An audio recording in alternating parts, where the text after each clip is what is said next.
Hi, everybody, and welcome to the Kidney Coach YouTube channel. I'm naturopathic Dr. Fiona Chin, co-founder of Kidney Coach and Kygenesis, and I'm joined again today by the amazing Jessianna Saville, who is the founder and primary practitioner at Kidney Nutritional Institute, who I feel is such a huge co-contributor to everything we do here at Kidney Coach. I'm always very grateful for her knowledge and her understanding, and I feel like we've got such a good working relationship going now, Jess. So I'm always really grateful to have you on board and everything that you bring to all our amazing patients around the world and just who you are. So thanks for joining me again today. Yeah, great to be here. Always love to collaborate, and I always love talking about ways we can get our kidneys healthier. Well, that's me too. And I think it's a great topic that we're covering today, because we're going to look at actually the functional and non-functional blood tests and other tests that we can do that properly give us a diagnosis of kidney disease, understanding what these tests mean, how to interpret them, when to have them followed up, and maybe some other tests that you may not have thought about, and diving in deeper into the probable causes of kidney disease, which of course you and I are a bit more obsessed about, rather than just treating the disease, but treating the driver. So I'm going to hand it straight across to you let's get into it. Let's talk all things diagnostic tests when it comes to chronic kidney disease. Okay, sounds good. I had to write up a bunch of notes about this because I'll tell you, when I was prepping before this ahead of time, I realized how much I didn't know and how much there is to learn about. But I will definitely give, from a dietitian's perspective, where we feel like the diagnostic testing helps us make choices in a treatment plan. So much of diagnostics is really up to the physician, but there are smart questions you can ask. And everybody, no matter what your health is, if you're aiming for a certain outcome, you need to know what you're aiming for, right? Like what the lab testing, those are numbers that give you something to hang your hat on to really work towards. And there's some numbers that are overplayed that maybe you don't need to worry about so much. So we'll go through all of those. Love it. Sounds great.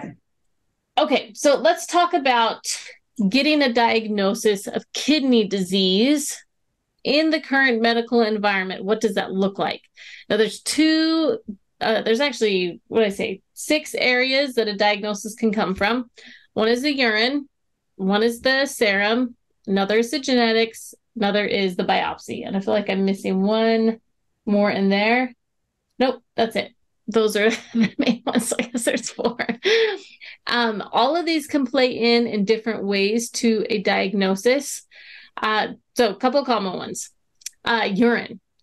A lot of times people will get their kidney disease caught, or it'll show up. They didn't know they had kidney disease because they will have done just like a dipstick urine. So they go do a urine sample for the doctor. They take a dipstick of it and they're like, whoa, you have tons of protein in your urine. Now, a dipstick isn't necessarily always diagnostic, meaning that's not the defining factor of kidney disease, but it's kind of a huge red flag. And so a good physician that sees lots of protein on a dipstick urine, they're going to do more workup to see what's going on. One thing that's really important to know about these dipstick urine numbers or levels is that they can change throughout the day, all over the place. So while it's good to catch the I might have kidney disease sort of situations, it is not a good marker to measure the progress of your intervention. You don't want to use a dipstick urine to say, hey, I did this dietary change and I'm better or I'm worse, because it's just not accurate at all. What you need instead is a 24-hour urine. So the 24-hour urine is a better diagnostic test to know how much protein you really are spilling into your urine on a daily basis. One of the ratios that they will take in there is the urine albumin creatinine ratio. That's called the UACR. So what that's going to do is it's going to look at how much albumin, so albumin's kind of a type of protein, and compares it to the amount of creatinine. We'll talk about creatinine in a second, but creatinine's a waste product that usually our kidneys help filter out. And they'll see what the ratio is between the urine and, the albumin and the creatinine. Thus, the urine albumin creatinine ratio. It's a really long name. Sometimes they have to repeat the test more than once to confirm the results. If you do have kidney disease and there's a lot of protein in your urine from that test, that can change the treatment plan. It can change what blood pressure medication you might be recommended. If you have a autoimmune disease, it can change what steroids they put you on. Like, it can change a lot of decisions pharmaceutically. For us as dietitians, it actually does make a big difference in how we're going to really narrow down and personalize the therapy. So I think it's actually a pretty important one to pay attention to. If it goes down, what you would hope to see over time is that as you add a treatment in, whether it's a dietary treatment or maybe they're using the Genesis products, or you've started a pharmaceutical drug, you should see that number decline. And that gives you an idea that those treatments are working. So anything you want to add to that urine piece there, Fiona? You always have a good insight. Just your albumin is kind of your good one, right? And your creatinine is your bad one. So you're looking for more albumin versus creatinine, basically, is the ratio there. Yes. Yeah. Good simple explanation. There are other things in the urine that are really important to look at, but on a diagnostic basis for, do I have kidney disease? Primarily, they're really looking at that urine albumin creatinine ratio in that 24-hour urine. How much protein do you have in your urine? Really important diagnostic marker. Okay, blood testing, the other big one when it comes to diagnosis. So the most common labs people know, and if you're watching this channel, you'll definitely know these labs, is you have creatinine and you have GFR and you have BUN, which a lot of my patients like to call the BUN. You can call it the BUN, you can call it the BUN, you can call it blood urea nitrogen, whatever you want to call it. So these are tests that people really pay attention to because they see on their labs, they're the ones that are marked red, they have the H next to them, they're high. Like they can have all their other labs normal, and like these three labs will look totally out of whack.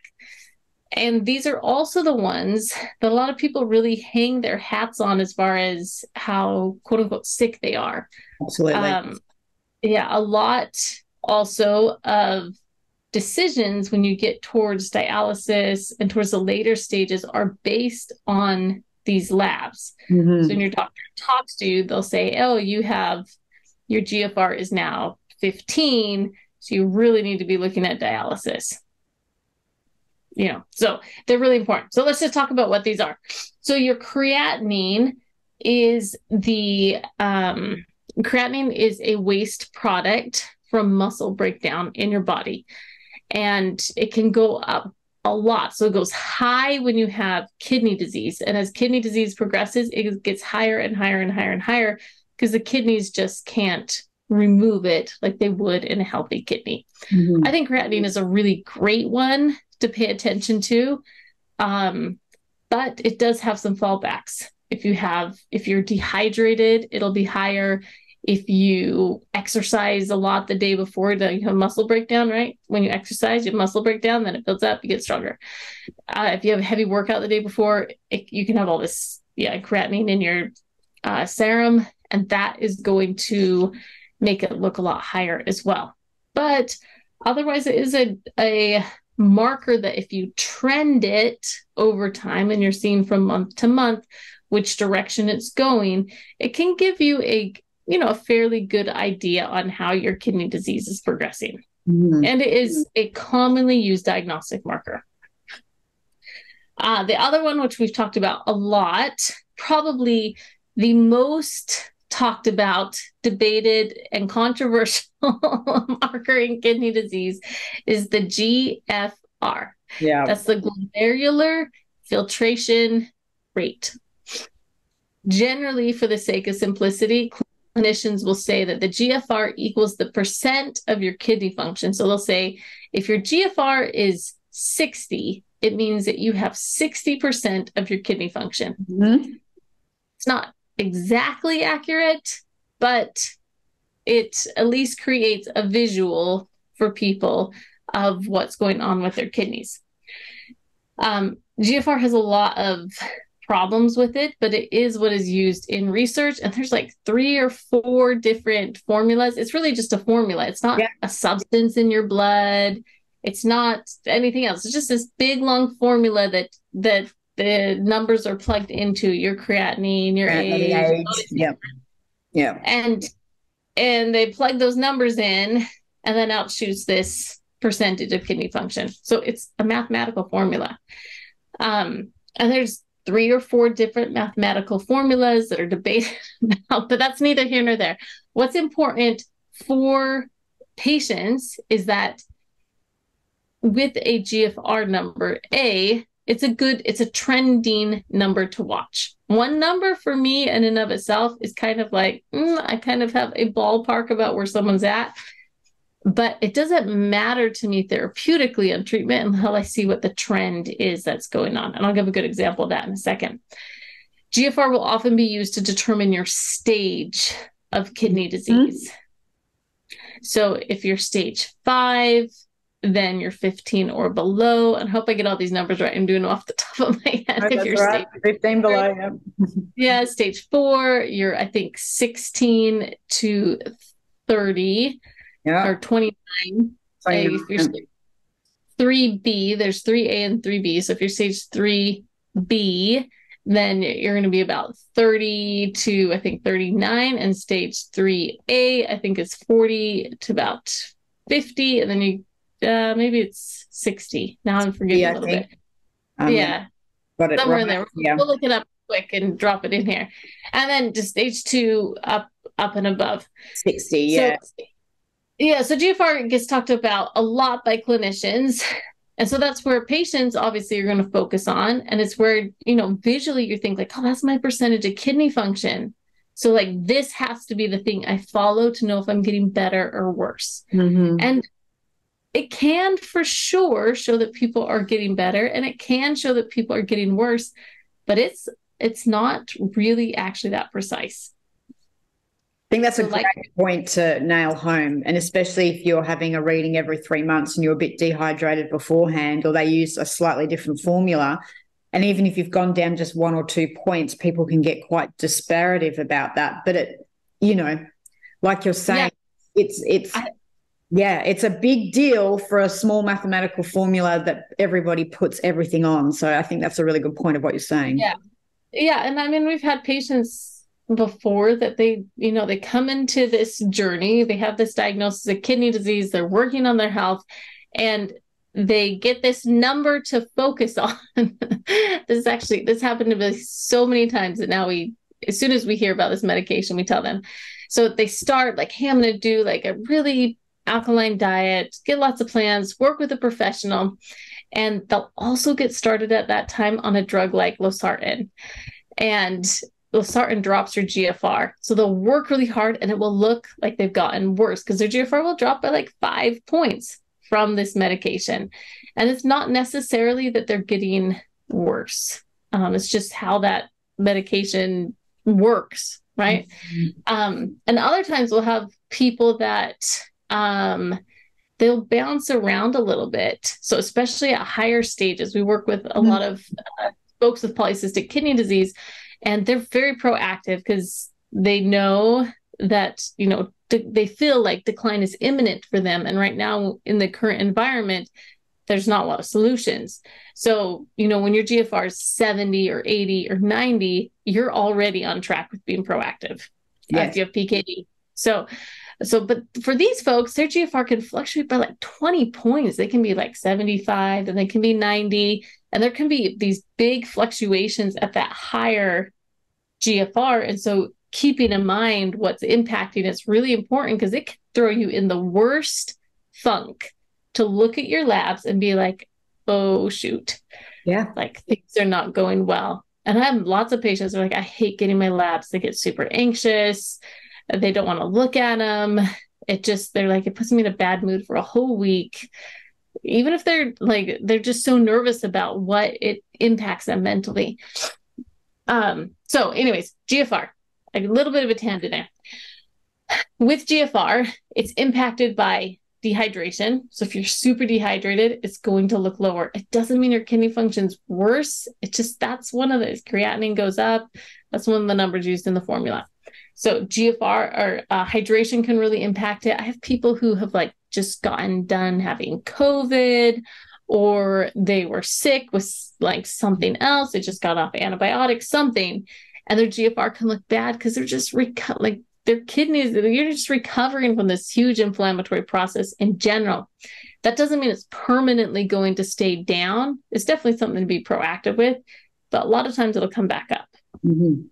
I have other patients, and I had a lady this last week. She just emailed me, and I've been working with her since January.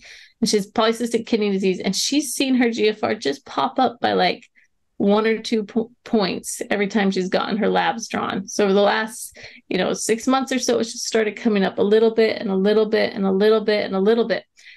For me, the first time she got her labs drawn and it was up by like 1 or 2 points, I was like, okay, so it's stable.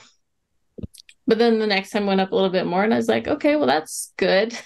For me, plus or minus 5 is the range, right?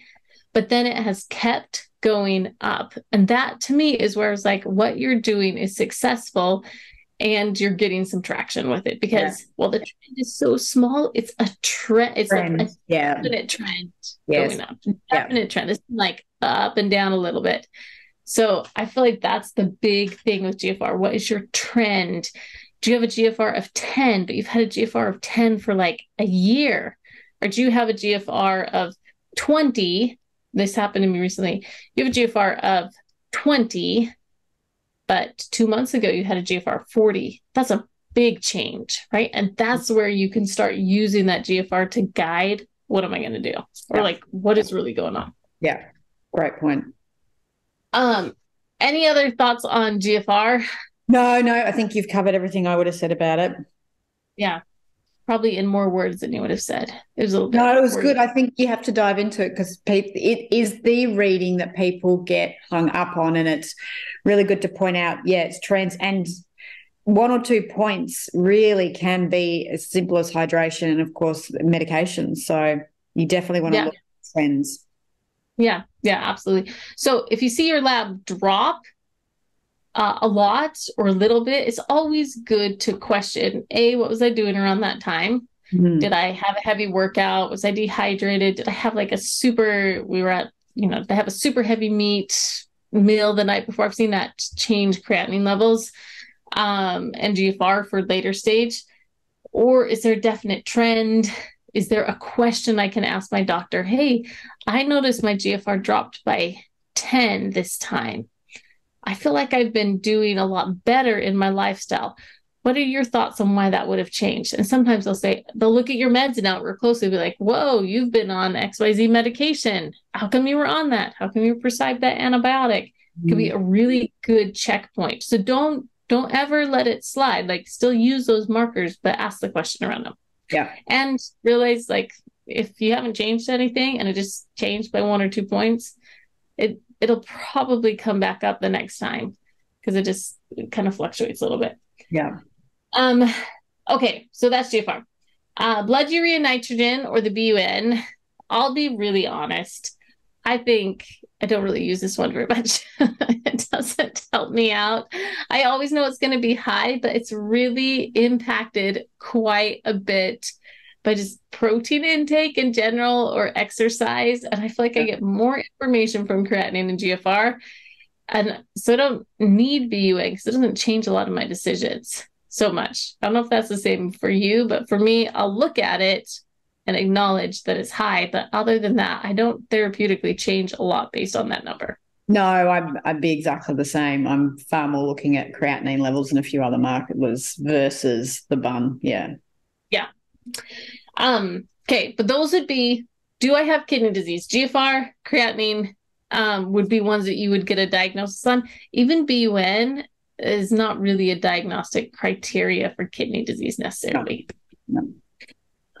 The other one that is being used more and more, and it's kind of used comparably to GFR, is something called Cystatin C. Great. Definitely want to dive into this one because it is very new. We know I've seen a couple of readings in Australia where it's done, where people are using it as in par with EGFR or GFR, but it's not a commonly one that's checked now. Yeah. Yeah. I mean, it's not standard. Like GFR is a standard panel. Like you get a renal panel, GFR is on there. Cystatin C is usually specially requested. I find that it is a helpful marker. It's similar to GFR that's going to measure, about what your kidney function is. It's Cystatin C is a protein that is produced by cells in your body. And when your body's functioning, when your kidneys are functioning well, that level stays very normal. And when they're not, you'll start to see it decline a little bit. So with Cystatin C, I will see big discrepancies, especially with people who have muscle mass. So if they have a lot of muscle mass, like maybe a young male lifts weights, like does heavy weightlifting, his GFR would look so much lower than a Cystatin C because he has a lot more muscle mass. He's got a lot more creatinine waste versus Cystatin C is measuring something totally different. So it can be really great to have that as a marker. We work with like men who've got muscle mass, and I find that Cystatin C is a really nice measure for them to put as a marker versus GFR, because it tends to tell me a better story really of how they're doing. And if you're late stage, I mean, it's a big difference if it's like, hey, my GFR is 10, but my Cystatin C is 30. that would be like a huge difference in your decision point, your mindset, everything. So I think Cystatin C is good. It is generally, but this is controversial, generally accepted that it's a more accurate than GFR. Yeah. Yeah. I like it in my PKD patients in males. That's where I definitely have used it for all the reasons that you said, but definitely because that's where I'm seeing PKDs, the younger males that have been proactive. They are at the gym, maybe eating a bit more protein because they're early stage, and they're maybe doing a bit more ketogenic work. So their diet's maybe hasn't taken all the protein out. And that at EGFR or GFR, like you said, I've had patients where they've had massive discrepancies from Cystatin C versus a GFR reading for everything that you just said. Yes. Yeah. And I mean, the other group that it potentially could be quite impactful to look at it with, and again, this is not done as standard practice, but something to think about is age is an important part of that GFR equation. A much older person is it's gonna look like their GFR is lower because of how it fits into the equation. That's so a Cystatin C can be a great marker for the elderly if they say, hey, and kidney function declines naturally as you age, but they say, hey, like I feel pretty good. Like I feel good, but I'm 80, 85 years old. I have patients that are like over 90 and they're like doing so good. The doctor's like, you need to be preparing for dialysis because your GFR is 20 and like the next few years you're probably going to decline. And they really don't want to like go there. They don't want to get an access in their arm or anything else.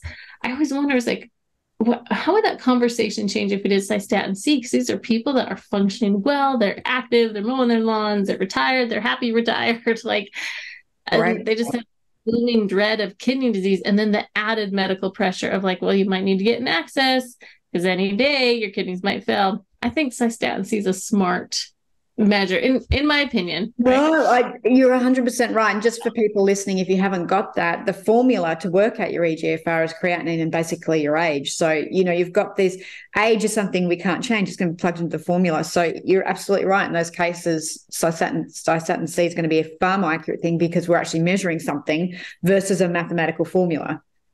Yes. Yeah. Okay. So on a diagnostic measure, GFR typically and protein in your urine would be the two core ones that are utilized, but having a Cystatin C I think could be really good. I can think of at least one case where someone I knew, they were really worried because they thought they had kidney disease, young male, super strong and fit, and they went and got their Cystatin C. It was totally normal. Yeah. I'm like, I don't know, bad day. A bad day. Maybe you took some creatine powder before you went to the they took gym, like or tons of protein powder, that sort of thing. yeah. Okay, so the other ways that you may have a diagnosis, so genetic testing is one where they will get a diagnosis. Polycystic kidney disease, this is really common that you do a genetic testing with it because there's different types of PKD. So you'd get a genetic test to get a definitive diagnosis. With kids, there's often genetic testing. We had a kid this week who the genetic testing was really helpful. This is the first time I've seen this, so it was interesting for me to explore this with our pediatric clinician. But the genetic testing was so helpful because it was 100% like diagnostic and it fit his symptoms perfectly. So he had a good diagnosis, which is good because when you have a diagnosis, you can determine the therapy.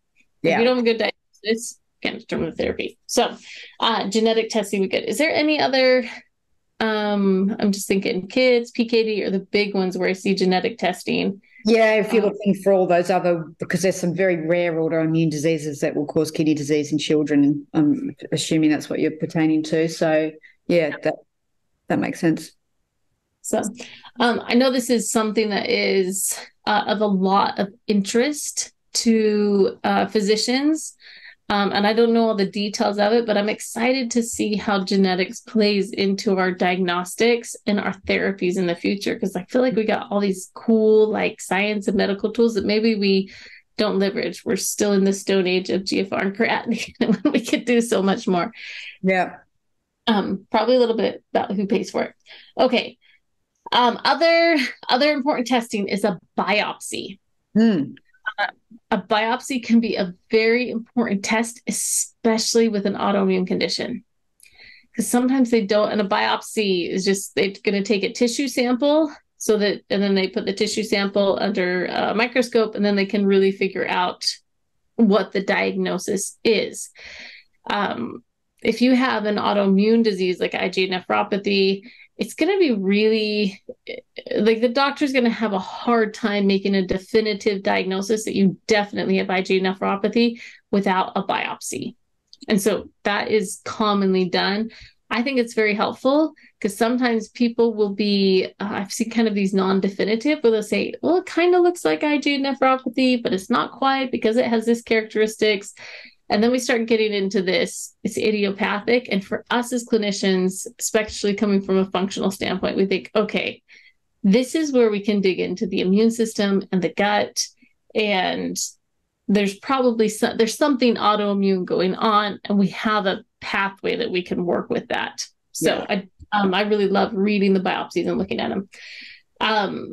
The only thing is if you catch your kidney disease late in the game and your kidney function is quite declined, then a lot of times the biopsy can be risky, and so they won't do it. So if your GFR is really low, like 15, they say, I think this is probably going to impact your kidney function, so we're not going to be doing the biopsy. We'll just make our best guess. Yeah. And that's what happens very, very commonly.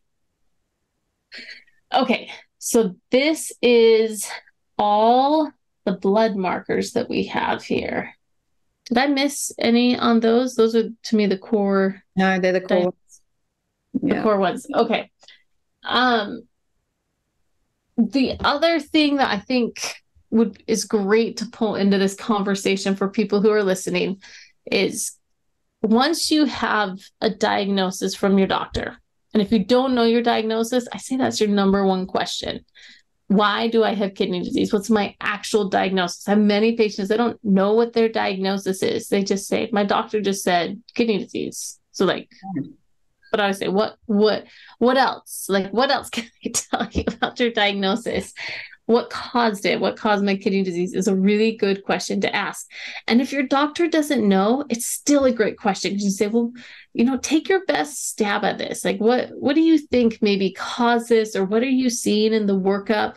Doctors are trained to diagnose. Like, they do so much training, hours and hours and hours and hours. And I can't even speak to it because I didn't go through it. But all the things that they have to know to make an accurate diagnosis is phenomenal to me. It's so incredible. Yeah. And they study hard and they work at that, and that's their training. So really kind of picking their brains a little bit. If it's uncertain, how come you don't think it's IgA nephropathy? Like you were kind of thinking that when we first talked.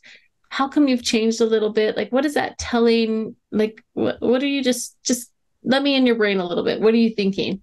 A great doctor can kind of walk you through their thought process, and it can be really enlightening.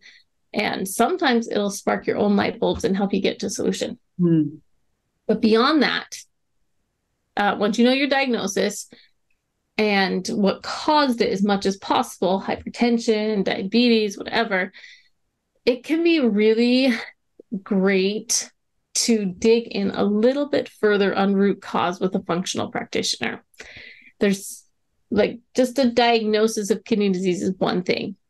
The next step is, why do I have it? And usually the why do I have from a conventional doctor is another diagnosis, diabetes, hypertension, like they'll just give you another disease, right?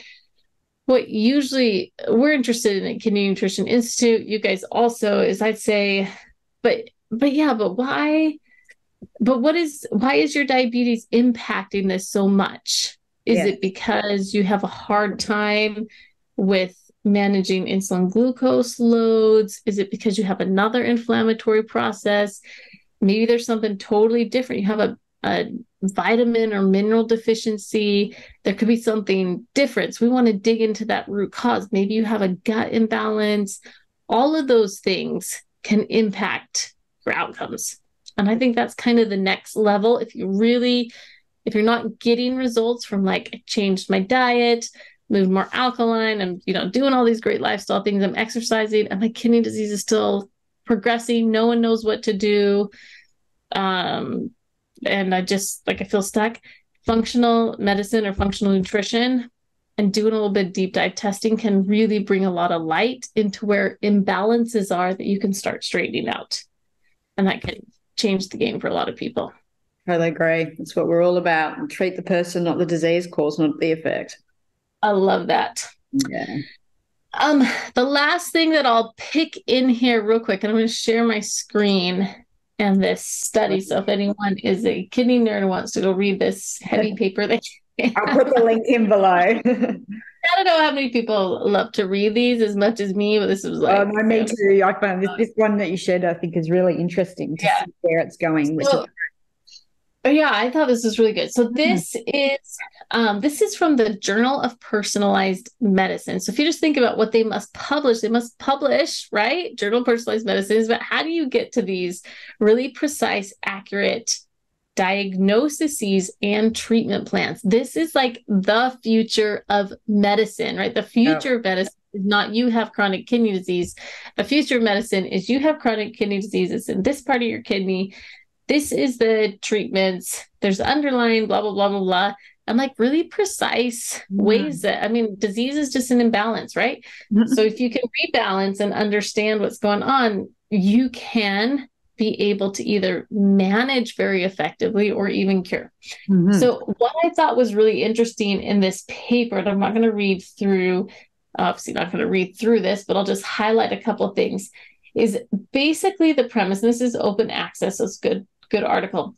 But basically the premise is that a diagnosis of kidney disease is one thing. The diagnosis of what and where in the kidney is the disease is probably equally, if not more important. And so this paper goes through, it's really good. So they discuss markers of glomerular injury, markers of tubulointerstitial injury, because either one of these different parts in the kidneys can make a different, impact, a different rate of progression. The role of omics, which I still have to go dig into this a little bit. This was a new one, proteomics and that sort of thing. The role of the microbiota, which I love that. That's your gut, right? Using that as a diagnostic marker is like so cool and so crazy to me, but like it really is a great diagnostic marker because there's different bacteria that are going to show up in different disease states. You totally could use it as diagnosis in lots of diseases. and then the role of the microRNA. So there's lots of different potential markers to catch kidney disease earlier and really be able to catch where it's at that maybe aren't being utilized. But on the horizon, I hope that's what we see, because I really think that the treatment, I think even the nutrition treatment, can we do more protein? Should we do less protein? Should we do like more of this nutrient? Do we really need to look at the immune system and inflammation, or should we be looking at toxins and supporting the liver and toxin removal? I think these like minute strategies, which we kind of clump together right now, we'll be able to figure out. So that's cool, right? There's cool. enough coming to really battle kidney disease. Yeah, no, that makes me really excited. And there are other markers that we that aren't in that paper. You know, like I've been building this course out and I'm banging on about, we can't accurately test it, yes, but clotho you'll get an increase in FGF23 and your phosphorus levels. You get this decrease in clotho seems to precede, and that mechanism happens far before we'll see a change in EGFR. So, but we can't really accurately and cheaply test clotho yet. So when we can do that, we'll have a really great marker to understand that early. I was talking to you before this that vitamin D deficiency is the precursor to that whole pathway going out. So what's happening through the parathyroid, you know, like there's so many cool things that I think once we understand the role that it plays into chronic kidney disease, and probably with genetic markers, why that turns up as diabetes and kidney disease for someone when there's a vitamin D deficiency versus maybe an autoimmune disease that's not related to kidneys in the other. But once we get all of this understanding, we should have ways to really go, well, okay, you are maybe at a risk of this. So maybe implementing an alkalizing diet now and making sure you stay hydrated and blah, blah, blah, really early can prevent all of this happening. And I think I'm hoping medicine will start to go that way when we get better testing and that sort of stuff, because then prevention is always better than cure, right? So that's stuff. Totally. We're on an unsustainable trajectory with how kidney disease is funded and taken care of. So I think like if the solutions like these are going to be awesome, and they're not so far away, right? There is a lot of good evidence there. Sometimes it's just that juggernaut of the system that has to change. But I think it's exciting, right? I think it's exciting to know that we'll have better markers in the future to diagnose. No, I agree. Anything you want to add to that before we wrap up? No, I think maybe if I were to give a quick summary here, I would say that on your diagnosis, right, use that as a baseline for trends. Don't use it as a point, but use it as a baseline for trends. Trends tell you if your treatment works. That would be number one. Number two, make sure that you have good clarity on what your diagnosis actually is. So why do I have kidney disease? Not just I have kidney disease. What is your stage of kidney disease as well?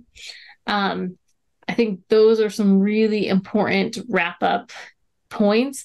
And I think the other piece I would pull, and I didn't mention this, from the diagnostic markers, a good question to ask is, how fast will my kidney disease progress? And you can usually get kind of a basic estimate from your physician based on the disease, how much protein's in your urine, and what your overall case looks like.